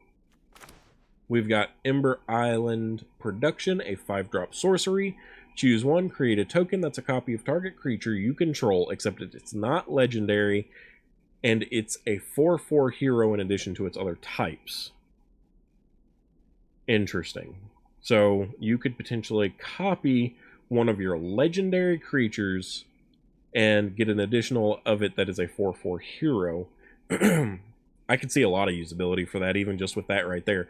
Then there's also the ability to create a token that's a copy of target creature an opponent controls, except it's not legendary, and it's a 2/2 coward in addition to its other types. So it becomes cheaper, but you could even copy your opponent's creature and get their effects. This is a really interesting one. It's pretty expensive, so I would see it being a late game kind of effect, but very interesting card. We've got a Tigerdillo here, is a 2-drop 4/3, which is pretty good stats for 2 mana just to start with. It is a cat armadillo. It says this creature can't attack or block unless you control another creature with power 4 or greater. If you played around that, this is actually a fantastic card. Being a 2-drop 4/3 is very good, and you can very easily play off of that with other things that synergize with a 4 mana creature for as 2 mana. Even if it can't attack or block, it's very, very good because it has that ability to get that later, which is fantastic. We've got Epic Downfall, 2-drop sorcery, exile target creature with mana value 3 or greater. This is pretty usable, not bad at all. For 2 mana, having the ability to remove a creature, it is a sorcery, so that does get a ding on it, so it does have some unfortunate to that. But very usable as a removal, being only 2 mana actually, so not bad. We've got Shared Roots, 2-drop sorcery lesson. Search your library for a basic land card, put it onto the battlefield, tap, then shuffle. Not bad. It reminds me of, there is another card that does something similar to this, I think also for 2 mana. But this is one of the few fetch to your battlefield effect type land cards for 2 mana, so I think this and one other are the only ones in standard right now, if that other one even still is. I actually think this is pretty good, because, like I said, because it goes straight to your battlefield. That makes a huge difference. Katara Bending Prodigy, 3-drop human warrior ally. It has 2/3 for power and toughness. At the beginning of your end step, if Katara is tapped, put a 1/1 counter on her. Waterbending 6, draw a card. Interesting. I don't think the waterbending's bad, because at least you can use your creatures and artifacts to fuel it, so you don't necessarily have to have that much mana.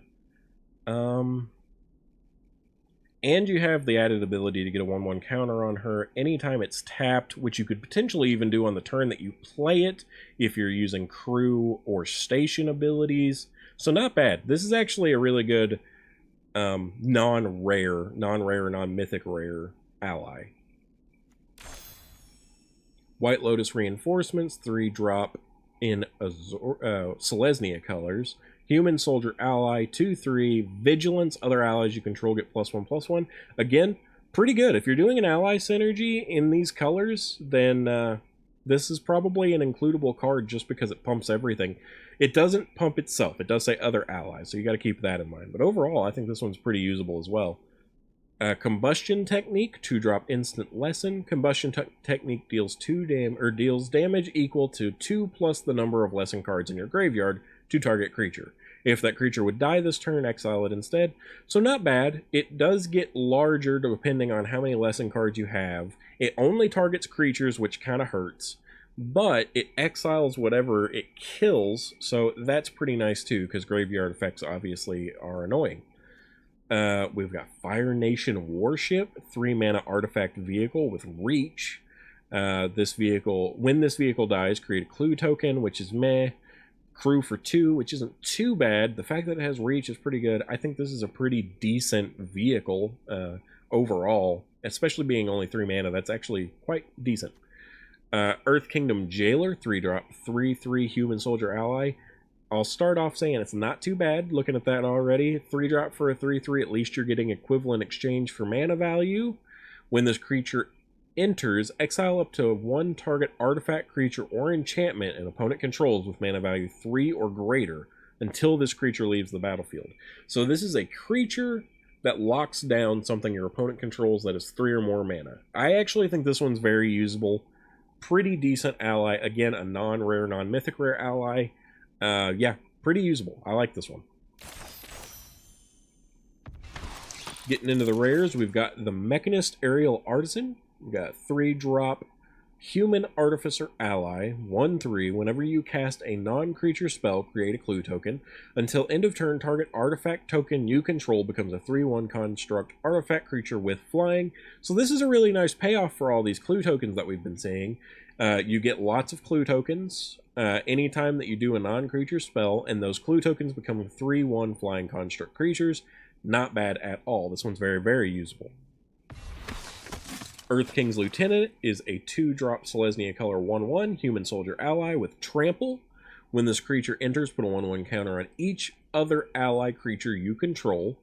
Whenever another ally you control enters, put a 1/1 counter on this creature. I think this is fantastic. It's great for all the rest of your allies. It's great for itself when it grows up. It reminds me of Giada. It's not exactly the same, but it's something in that vein. Very useful, very good ally card if you're going to be playing allies in Selesnya colors. Another one. We've got Azula Cunning Usurper in Dimir colors, which is surprising. It is a 5-mana cost 4/4 human noble rogue, so it can't be hit by Shoot the Sheriff, also interesting. Has Firebending 2, again, so strange in Dimir colors. I really think that's a strange choice. When Azula enters, target opponent exiles a non-token creature they control. Then they exile a non-land card from their graveyard. During your turn, you may cast cards exiled with Azula, and you may cast them as though they had flash. Mana of any type can be spent to cast those spells. That's really cool, actually. This lets you steal so many things and gives you the ability to pay off that firebending ability during the combat step to play the things that have been exiled. Very, very nice. I like that a lot, actually. Iroh Grand Lotus. 6 cost, legendary creature, human noble, ally, is a 5/5 with firebending 2. During your turn, each non-lesson instant and sorcery card in your graveyard has flashback. The flashback cost is equal to the card's mana cost, and during your turn, each lesson card in your graveyard has flashback for 1. This card's absolutely crazy. The mana cost for it's a little bit weird, but yeah, if you have this out on the battlefield, it is just nuts. Flashback and firebending go so well together, and the fact that your lessons get flashback for 1 instead of their mana cost, that's insane. Another Spirit Water Revival. Looks like we got a couple of mythic stuff here. We got Phoenix Fleet Airship. I'm really looking forward to this one as well, actually. 4-drop in mono black artifact vehicle is a 4/4 base power and toughness. Flying at the beginning of your end step, if you sacrificed a permanent this turn, create a token that's a copy of this vehicle. As long as you control 8 or more permanents named Phoenix Fleet Airship, this vehicle is an artifact creature, meaning that it does not have to be crewed at that point, and that whole fleet comes online as creatures. Absolutely insane. This is a fantastic new sacrifice card. It is a little pricey at 4 mana, but totally worth it. I really look forward to getting more of these as well, because this one's going to be a fun card. Ozai the Phoenix King. Rakdos colors, 7/7 for 6 mana already is pretty great. So it's a 7/7 for 6 mana with trample, haste, and firebending 4. That's crazy. And then, if you would lose unspent mana, that mana becomes red instead, meaning you still get to keep that firebending mana after it would disappear. And Ozai has flying and indestructible as long as you have 6 or more unspent mana. So if you have enough firebending, only need firebending 2 or 2 firebending 1s along with this when you attack, it becomes indestructible and has flying. Absolutely insane. And you don't lose your unspent mana after the attack step because it lets you keep it. This is such a cool card. I really like it and hope to get more of them because Rakdos is still my favorite, even if it's going to be harder to play. We got Rise of Sozin, another really cool card. This one is again a 6 cost. Saga, Chapter 1, destroy all creatures. So right there, already a board wipe, which is nice. At 6, it's not unmanageable. It's not the best, but it's very doable. Choose a card name, search target opponent's graveyard, hand, and library for up to 4 cards with that name, and exile them. Then that player shuffles. So it basically has a V-end, or whatever the other thing is, ancient something or other, effect where you can extract from your opponent's entire playability a certain card and remove it altogether. Deadly Cover-Up also does this too. So this is already very comparable to Deadly Cover-Up, just in its 2 first abilities. And then it has a third ability, the Chapter 3, exile this saga, then return to the battlefield transformed under your control. It becomes a legendary creature, human noble, 5/5 with menace and firebending 3.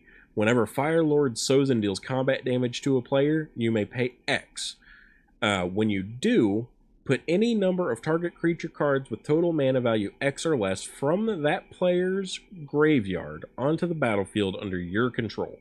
So now, you destroyed the whole board, searched and extracted at least one playset of something from that person's deck, and then you get to get this creature that has a menace and firebending 3, so you're guaranteed to at least do the 3 ability with the firebending to extract things from mana value 3 or less from your opponent's graveyard. Absolutely insane. Really cool card too.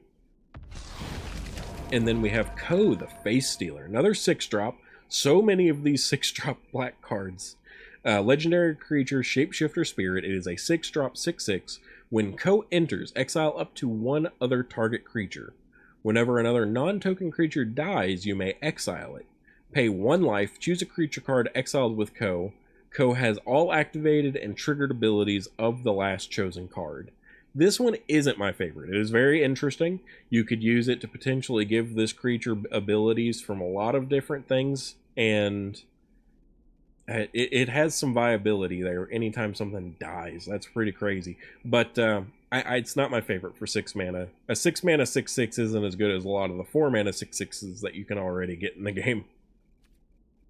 Alright, next 10.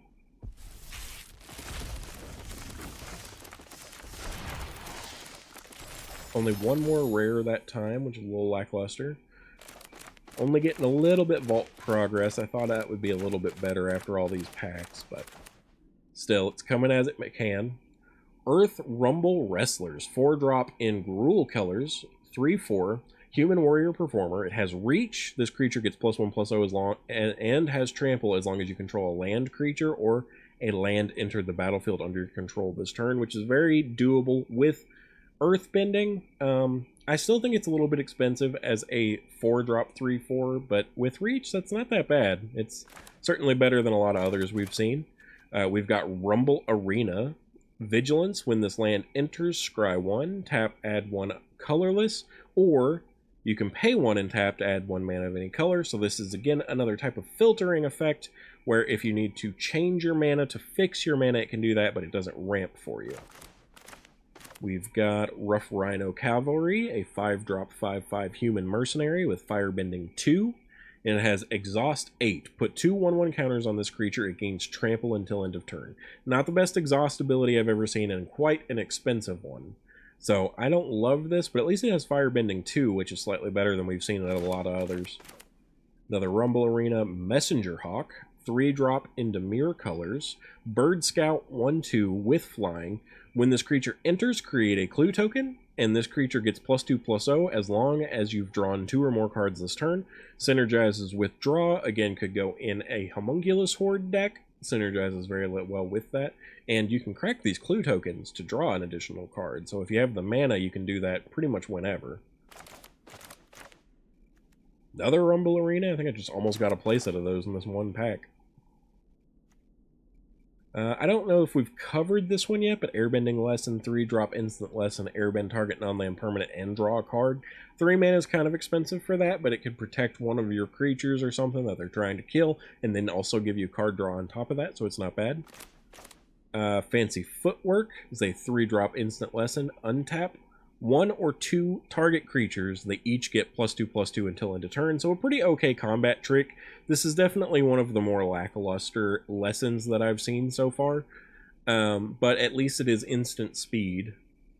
Probably I would not use this one, though. Twin Blades, I don't remember looking at this one. It's 3-drop artifact equipment with flash. When this equipment enters, attach it to target creature you control. That creature gains double strike until end of turn, and equipped creature gets +1/+1.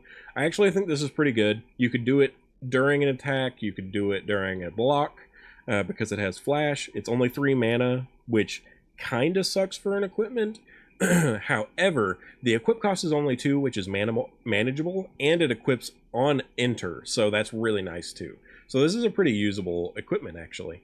We've got Uncle Iroh. It is Gruul color 3-drop.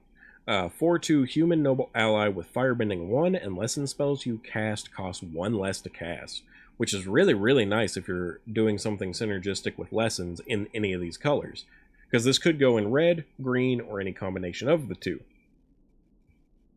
Earth Rumble is 4-drop sorcery. Earthbend 2, when you do up to 1 target creature you control fights target creature an opponent controls. A little bit pricey as a 4-drop, but it generates a creature for you as well as a fight spell. So pretty nice, could be very usable in green. And I think mono green is going to be one of the early deck builds that I do, from what I'm seeing. I think I'm going to have a lot of fun with like some mono green Earthbending. We've got Wolf Bat, 2 of them in fact. Is a 3-drop 2/2 Wolf Bat.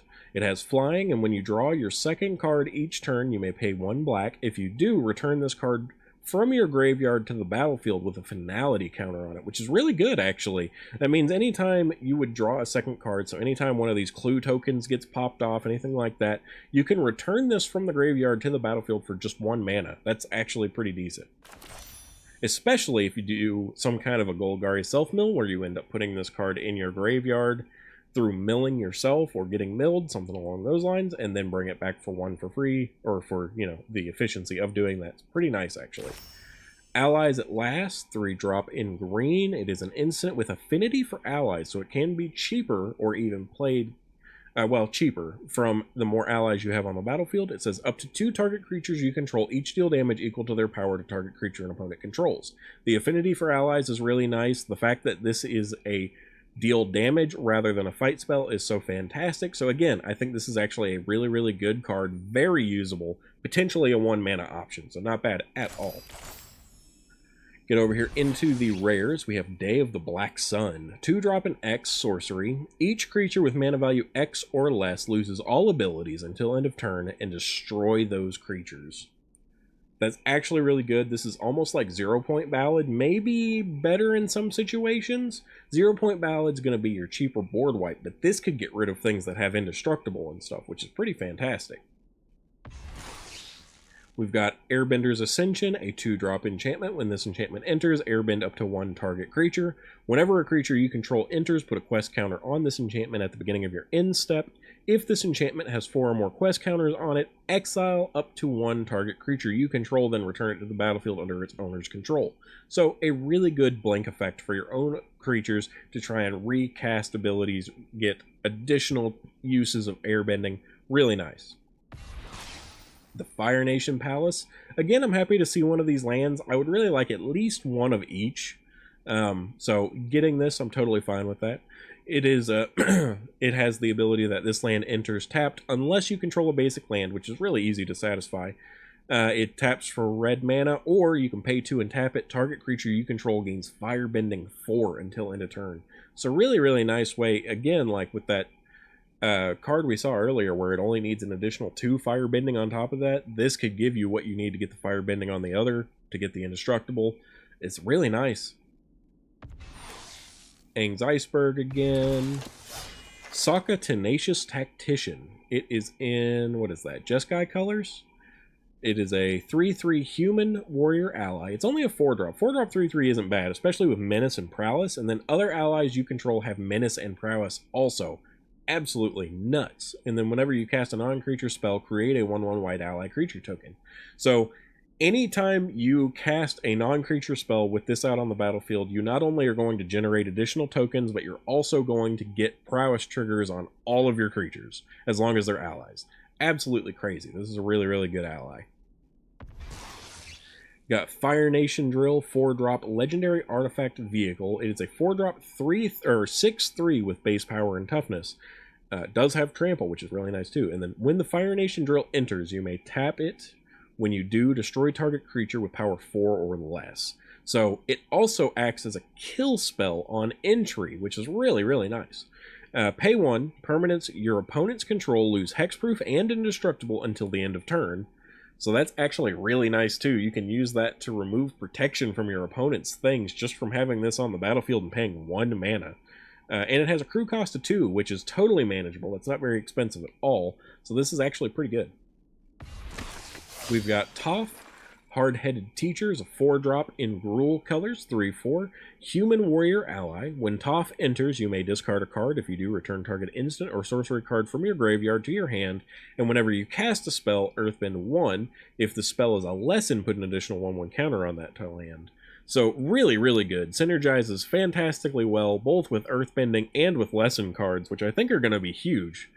So this is actually really, really good as well. We've got Avatar's Wrath, 4-drop sorcery. Choose up to 1 target creature, then airbend all other creatures. Until your next turn, your opponents can't cast spells from anywhere other than their hands. Exile Avatar's Wrath. That's crazy. It's almost a board wipe, but not exactly. You can choose up to 1 target creature, meaning you don't even have to, but you could choose 1 creature on your end that you want to keep on the battlefield and then just send every other one back to their opponent's exile space. You can recast yours with airbending because it's totally okay to do so, but then your opponent on their turn isn't able to because of this card. It's actually really, really good too. And it's only a 4 mana cost, so it's the same cost as doing like a Day of Judgment. We've got the Lion Turtle. It is in Simic colors. It is a 3/6 for 3 mana. Elder Cat Turtle. It has Vigilance and Reach. When Lion Turtle enters, you gain 3 life. The Lion Turtle can't attack or block unless there are 3 or more lessons in your graveyard. And you can tap it to add 1 mana of any color. I think this is very usable. A 3/6 for 3 mana is actually pretty fantastic. It has Vigilance and Reach. If you're playing lessons in the deck, then this is going to have the ability to attack and block. And even if not, you gain 3 life when it enters, and you can tap it for a mana dork. This is crazy. Yeah, really, really good card. The Legend of Karuk. A 4-drop in blue saga. For chapters 1 and 2, you scry 2, then draw a card, which is not bad. You get to look at the top 2, then draw 1. And then exile this saga for chapter 3, then return to the battlefield transformed under your control. It becomes a 4/3 creature. Whenever you cast a spell, create a 1/1 colorless spirit creature token with the spirit can't block or be blocked by non-spirit creatures. And it has an exhaust ability for Waterbend 20, take an extra turn after this one. So you could potentially take an extra turn. It's Waterbend, so all of those 1/1 tokens that you were generating now act as mana for you. Probably more usable than it seems. Pretty interesting. Getting to the end now, we've only got 2 more bunch of regular Avatar packs to open. Let's go ahead and open the next 10.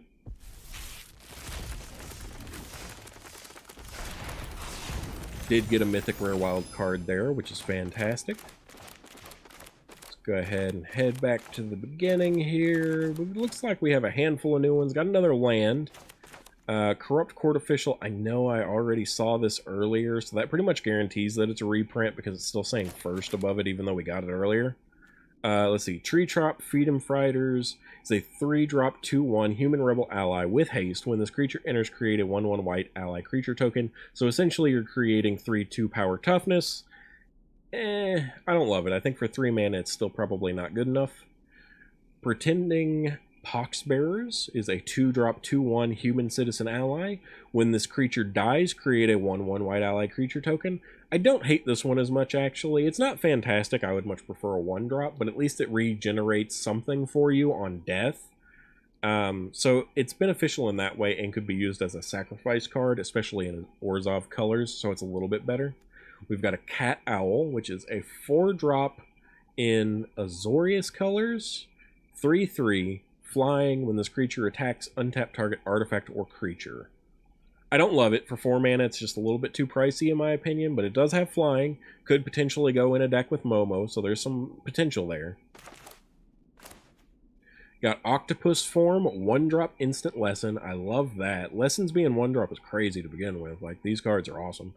Target creature you control gets +1/+1 and gains hexproof until end of turn, and you untap it. So it's a good combat trick, gives you the potential to potentially block something and surprise your opponent. Not to mention it, gives it hexproof, so you can circumvent a lot of removal. I think this one's really fantastic. Probably going to see an absolute ton of play. We've got more fighters. Dali Indoctrination. It's a 2-drop lesson. It's a sorcery. Choose 1. Target opponent reveals their hand. You choose a non-land permanent card from it. That player discards that card. So already pretty good. Pretty comparable to things like Cruel Claw's Heist and stuff like that. I would actually say I like this one better because it doesn't require the 2 black. Yes, you don't have the potential to steal it yourself and it doesn't go into exile, but that's really good. And then alternatively, you can also Earthbend 2, which is totally fantastic. This card in a discard deck is already better than most just because it's modular. It has the ability to do something other than discard if your opponent's already out of cards. So I kind of think this one's fantastic and would be really good in a discard deck. Nothing new there. Another Lightning Strike reprint.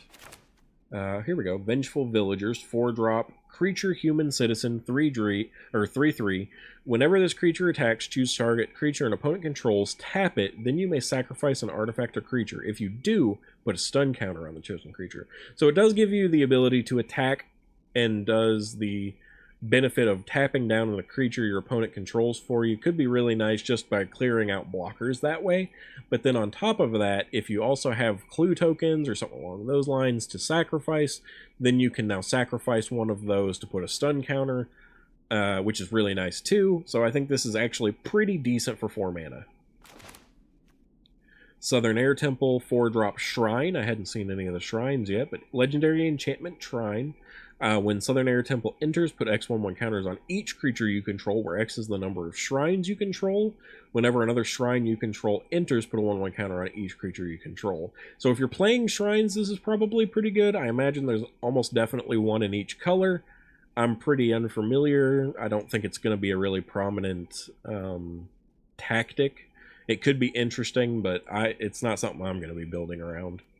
We've got Price of Freedom, 2-drop Lesson. It is sorcery speed. Destroy target artifact or land an opponent controls. Its controller may search their library for a basic land card, put it into the battlefield, tap, then shuffle.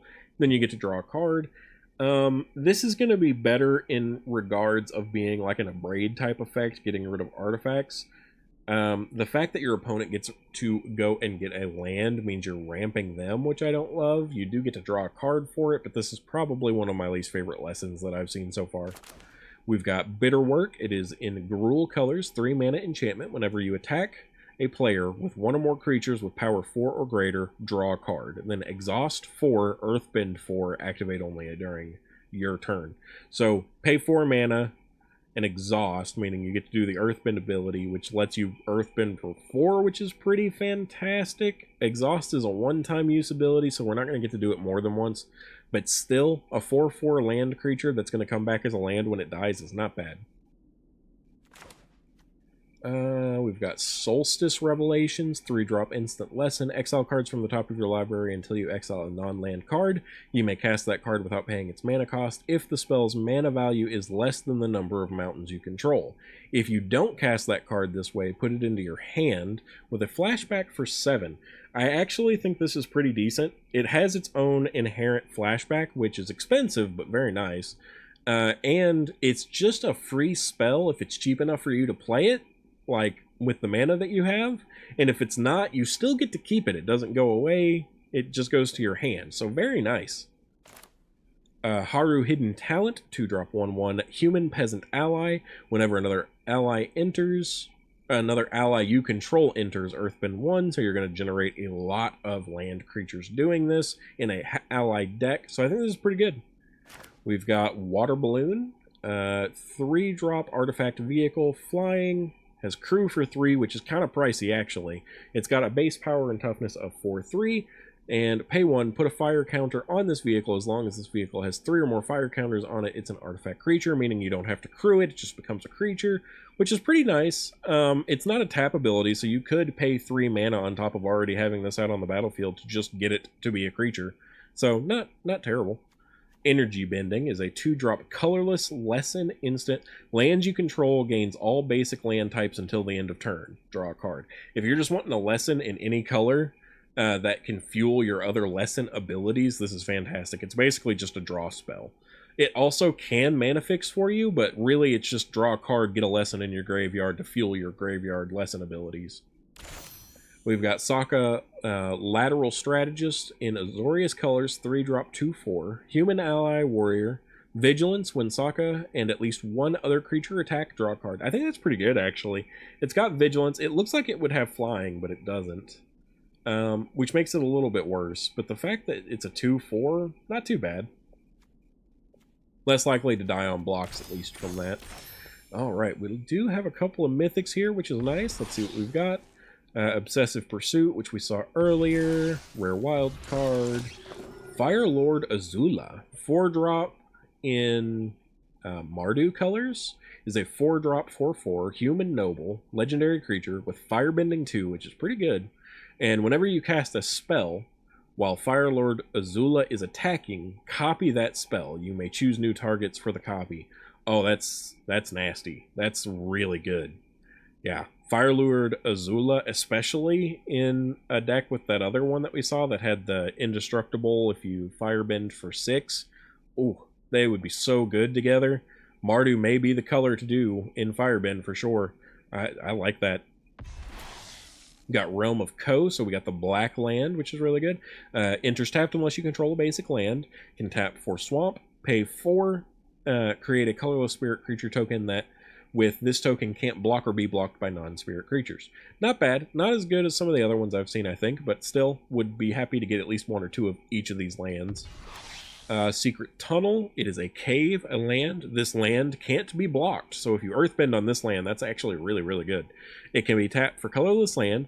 You can pay for and tap it. 2 target creatures you control that share a creature type can't be blocked this turn, so you can give other creatures of yours unblockable as well, especially if they're all lands, because you could do earthbending, and yeah, that's gross. This is pretty decent too if you're doing earthbending. This I would put in a mono green earthbending deck, in fact. Great Divide Guide. This is a really another really great like staple ally that you're going to want to see in most of those decks. It's a 2-drop 2/3 human scout ally. Each land and ally you control has tap, add 1 mana of any color. So any of your creatures now become tappable for land. Yeah, it's a good ramp or almost like affinity or convoke type effect that you could give all to your lands and creatures, which is really nice. And it mana fixes for you. You instantly have the ability to use any mana from any of your land or creatures. Got another Ozai, the Phoenix King, which, like I said, I think Ozai and Azula are going to go great together. We've got the Legend of Roku. This is another really cool one. As the saga enters, blah, blah, blah. Okay, so it's saga. It's got 3 chapters. Chapter 1, exile the top 3 cards of your library until the end of your next turn. You may play those cards. I don't love that, but it's pretty okay, especially as a 4-cost. It does have 2, add 1 mana of any color, so it ramps you a little bit to help you play those cards on your next turn. And then Saga 3, exile it, return it to the battlefield transformed. Roku is a 4/4 with Firebending 4, and you can pay 8 to create a 4/4 dragon creature token with flying and Firebending 4. So the dragons you create are just as substantial as the creature itself, which is pretty nice. Again, like, these cards seem to love each other. They're all really interesting. Got a Mythic Rare Wild card, I'm okay with that. And we got another Ko the Face Stealer, which I don't love. I wish that was something else or a wild card. Alright, last 8 of the Avatar the Last Airbender packs.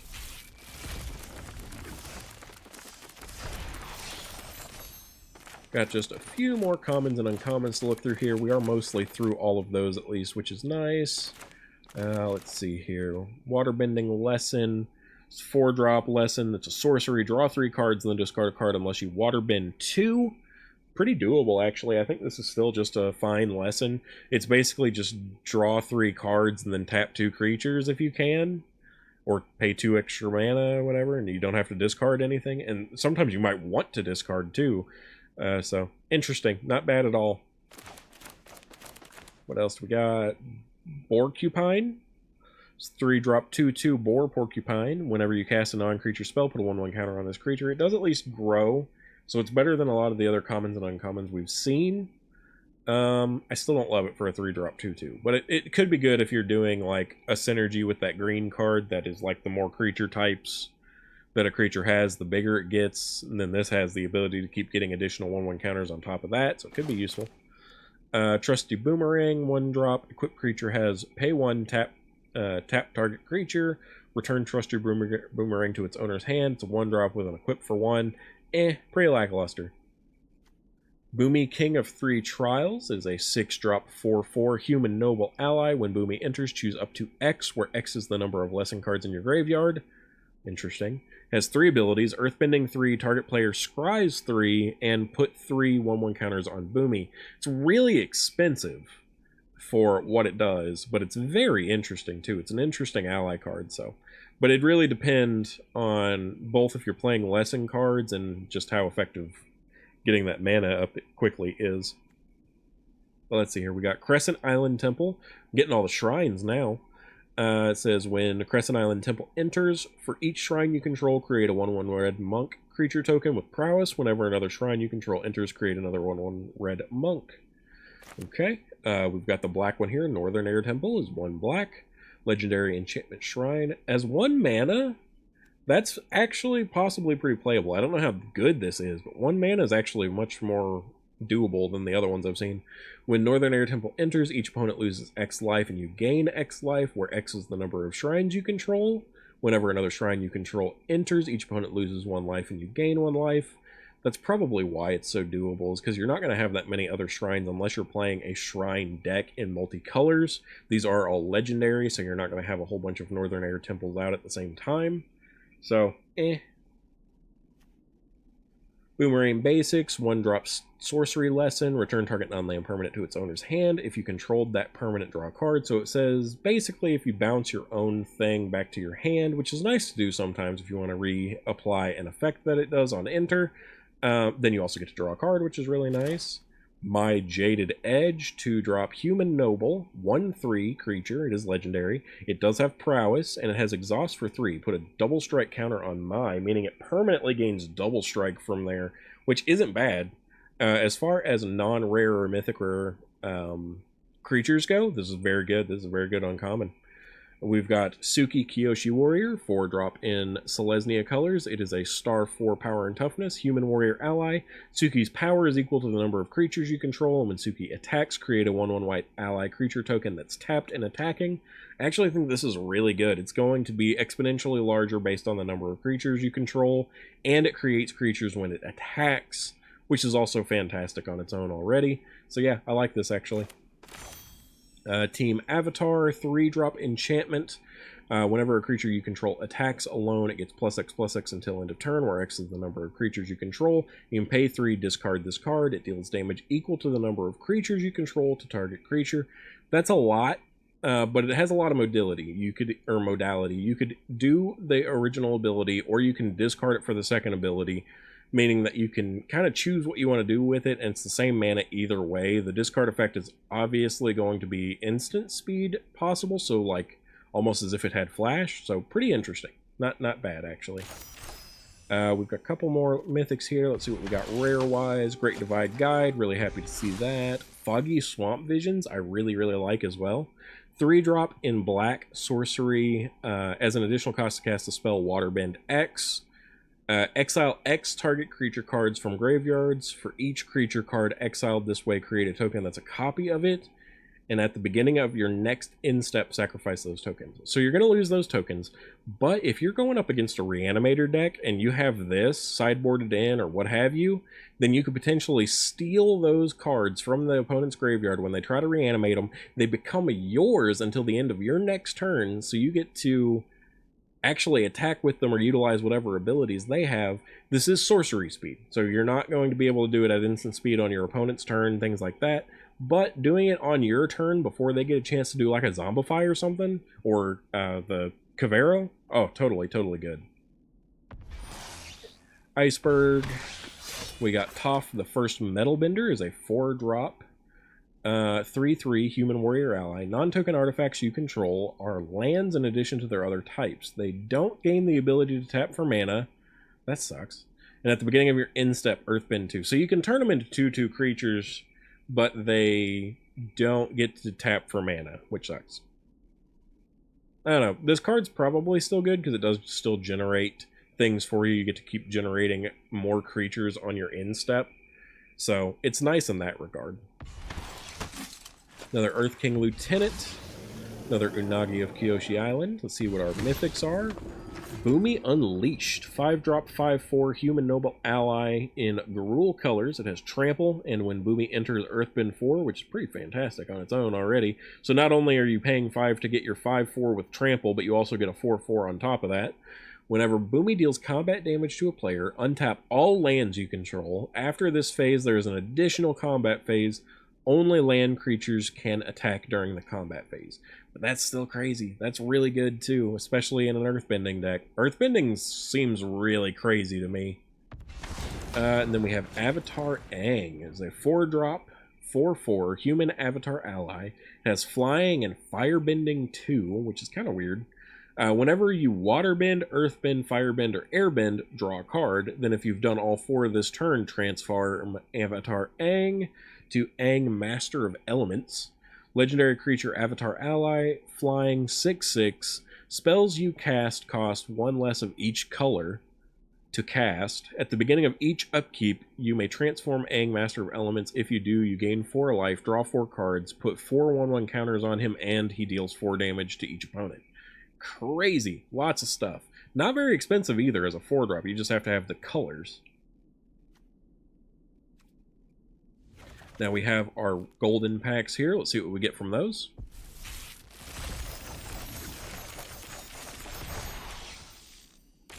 All going to be rares or mythics. Hopefully we get some new stuff. Got a Rizna, which I don't hate, but that's from the Through the Omen Path set. Entity Tracker from Duskmourn. Aang at the Crossroads is a 5-drop. Human Avatar Ally Legendary Creature. 3/3 with flying. When Aang enters, look at the top 5 cards of your library. You may put a creature card with mana value 4 or less from among them onto the battlefield. Put the rest on the bottom of your library in a random order. When another creature you control leaves the battlefield, transform Aang at the beginning of the next upkeep. Interesting.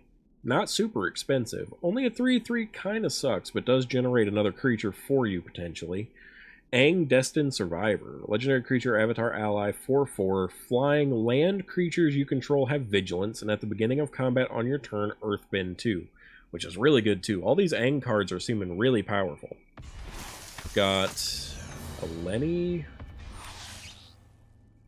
Portent of Calamity, Mysterized Village, Trail of Teacups, Strength of Will. So not very many Avatar cards so far. That's pretty disappointing. Abuela's Awakening. I don't even want that. Warden of the Grove. I did want that. Waterbending Ascension. 2-drop enchantment. Did I already look at this one? It looks like I did. Possession Engine. Secluded Starforge, Sunstar Chaplain. Yeah, very disappointed at how few Avatar cards I'm getting in this gold pack. Ruzik, Chosen by Valgavoth, Far Fortune End Boss, Pinnacle Star Cage. I think that actually gives me a playset of those. What do we got here? Eternity Elevator. So very few. I only got 1 Avatar card, 2 Avatar cards out of all these, I think. Is that right? Yeah, I got this Aang and the Avatar's Ascension. See about our mythics. Death Begets Life. That's not a card I want. Endstone, not a card I want. Scions or Earthspider, again, not really wanted. Don't want loot. Another Legend of Kyoshi. That's actually pretty cool, at least. Another Earthspider. Surus. Wan Shi Tong, the Librarian. This is really good, actually. So it's a 2 and X. Legendary creature, Bird Spirit. It has Flash, Flying, and Vigilance. It is only a 1/1, but the Flash, Flying, and Vigilance are fantastic. And then the X is really nice too. When Wan Shi Tong enters, put X/1/1 counters on it. Then draw half X cards rounded down. So you can enter it, say you paid 5 for X. It's going to enter as a, what is it, 6/6. And you will get to draw like 2 cards.